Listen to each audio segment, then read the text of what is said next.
How did Jay-Z and Big Pun diss in 50? Remember 50 had How to Rob back in the day. Yeah. And he was talking about, I robbed Pun without a gun. Rest in peace to Pun. Right.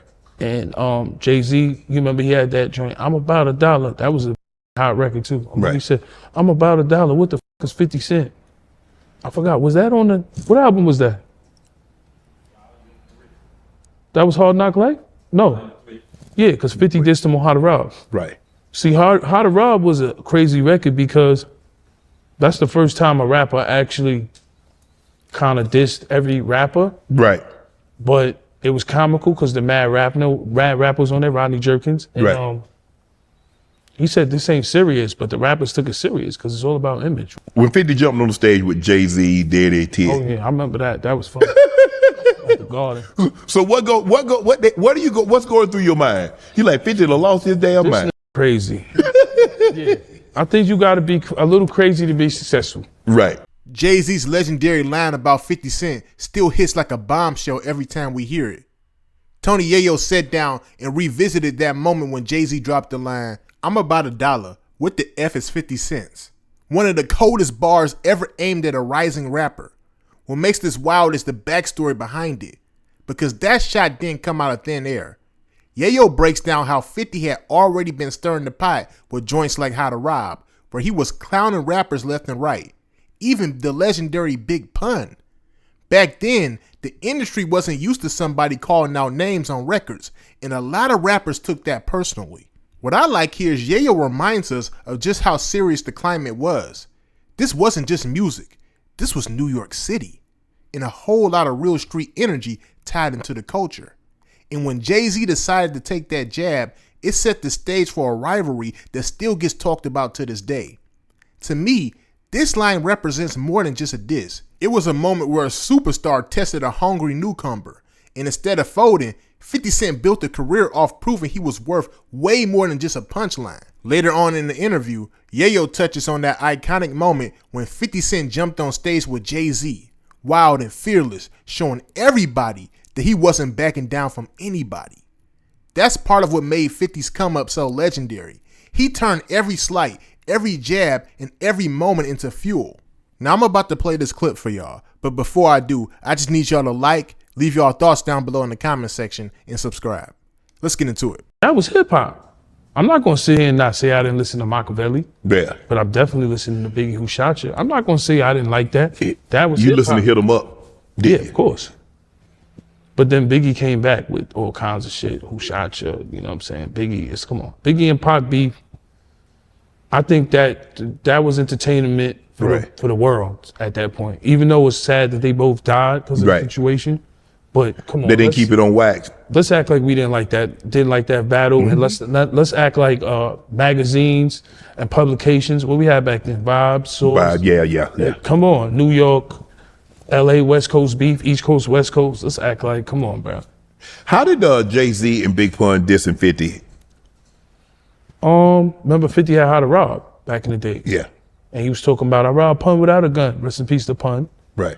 And Jay-Z, you remember he had that joint, I'm about $1. That was a hot record too. Right. He said, I'm about $1. What the f is 50 Cent? I forgot, was that on the, what album was that? That was Hard Knock Life? No. Yeah, because 50 dissed him on How to Rob. Right. See, How to Rob was a crazy record because that's the first time a rapper actually kind of dissed every rapper. Right. But it was comical because the mad rappers on there, Rodney Jerkins. And, he said this ain't serious, but the rappers took it serious because it's all about image. Rappers don't want to hear their name. Shit can get real. Yeah, for sure. Pun snatched up a Who Kid back in the day for leaking up a record. Who Kid always talk about it. Threw him in the van. Pun wasn't playing with niggas. Like, it's serious. Certain niggas ain't going. Pun was really like that, though. Yeah, Joe and them is really like that. Like people. For real? Yeah, Joe and them, the Bronx. Because that bad, but people be, somebody called Janocchio. What? Like Joe be like, say Joe be, be stretching the truth a little bit. His stories is funny as hell, but I like Crack, the beef we had, I love Crack. Like Pistol Pete. Yeah. And Joe and the niggas that was around was serious because like Bronx, Spanish niggas in the Bronx is as dangerous as black people in the Bronx. Wow. They dangerous too. You know, you got Spanish gangs, Trinitarios. Yeah. You got Dominican power. You know, these pull out machetes and shit. They, you know, they from the struggle too. Right. You know, and them motherfuckers that he had around, them niggas would die for the cause. Pistol Pete and all them, they would. I think they would have died for Joe. As well as we felt like we would die for 50. Right. They felt the same way. Help me understand, because 50 had a great shoe with Reebok. At the time, I think Jay was the creative director of Reeboks. How did that go? I mean, everybody making money. How did it fall apart, Yale? I honestly don't know. I know I was making over $100,000 a year just wearing the shoe, and we wasn't wearing it. And I know 50 got mad at us one day because, you know, you got Dion, I got Dion, Louis on, whatever. And 50 looked at everybody's shoes and was like, nigga, none of y'all got the shoes on. Because he knew what marketing was. Yes. He wore the G-Unit. G-Unit clothing was selling, he wore it. You know, we wasn't wearing it. We was wearing Louis Vuitton, shit like that. They wasn't paying you no money, though. No, we got paid. Not for Louis Vuitton. No, I'm not from Louis Vuitton. But that's what I'm saying. That's what he understood, the marketing aspect of it. It's like, how can you expect us to sell something that you're not wearing? I mean, we do it to this day. I got on Louis Vuitton right now. You got on Dior, but I got a black brand right here, Top Flexer, and another black brand. I mean, if I had a shoe, I'd be having on my shoe. No, that's cool. You should have had your shoes. I wear them too. Now we're gonna see you about it. We're gonna see you with a bottle of shit. Yeah, send me a bottle. Like I don't mind supporting. Like sometimes I feel like we'll support other brands and They we will won't support other people's brands. Like the guy that I'm wearing this Top Flexer, I'm not getting paid for this. Right. G-Unit, they not cutting me a check for this. I just like the hoodie. But I like wearing, you know, people that are hungry brands too. I don't mind. I like Kith. I love Amiri. I love Louis. I love that too. But I wanna, you know, buy other stuff too. Yeah. And look, we'll spend big time money like a Louis shirt. Yeah. You want to buy a t-shirt, that's $650 for a short sleeve That chrome heart. t-shirt. And a dude in the hood might have a shirt as well as that and might be selling that for $150 and we don't want to support. Right. Come on, man. We got to support. Come on. I agree. Even on tour, I like to wear like other people's brands. Max Siegelman, this guy's the next guy. He has deals with New York Knicks, Rangers, all these people. I still, you know, I wear his, but I wear my man Top Flexer from the hood that don't got nowhere near them dudes. Right. When 50 jumped on the stage with Jay-Z, Diddy, T. Oh yeah, I remember that. That was fun. At the Garden. So what's going through your mind? He like 50 done lost his damn This mind. nigga crazy. Yeah. I think you got to be a little crazy to be successful. Right. And that's what 50 is. 50's really crazy. He'll say I'm crazy, but he's crazy. Right. Like right now, we did a tour. We did dates. He flew to Australia to do Street Fighter. I'm like, this nigga gonna go fly 23 hours to Australia. He don't even want to take a break. You know, like he's crazy. Something's really wrong with him. Like I be looking like he'll go to the gym 3 times a day. You know, he's doing push-ups. I'm doing cush-ups. I'm rolling up. I got canvas there. I'm walking through Paris. You know, I got my cognac. You know, you know, we totally 2 different lifestyles. Right. But he's going to the gym 3 times a day, getting ready for the Street Fighter film or getting ready for what he do. And, you know, I respect it. But everybody ain't 50 Cent, man. Right. That one line from Jay-Z might be the most important diss in hip-hop history because it forced 50 Cent to prove himself. Think about it. At the time, Jay-Z was already the king of New York City. He had platinum albums. Rockefeller was running radio, and his name carried weight worldwide. So when he said, I'm about $1, what the F is 50 cents, it wasn't just a clever punchline.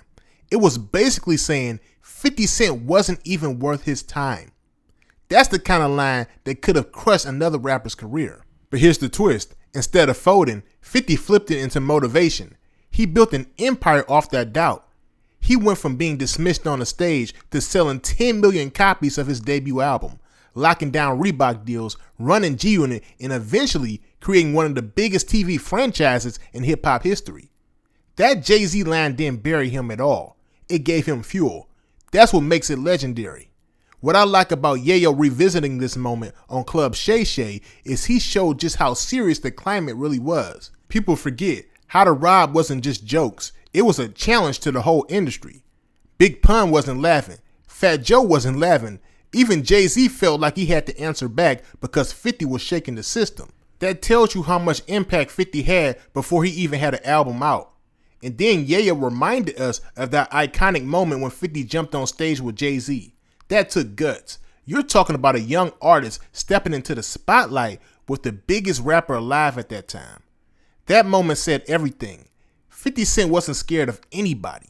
He was willing to risk it all to show he belonged on that stage. That attitude is why he became who he is today. To me, this whole story shows the beauty of hip-hop competition. Jay-Z sharpened 50 Cent with that line, and in return, 50 built a career that proved his worth. Both of them ended up becoming icons. Both of them billion-dollar businessmen in their own right, and the culture got classic moments because of it. That's what makes this conversation timeless. So I'll leave y'all with this.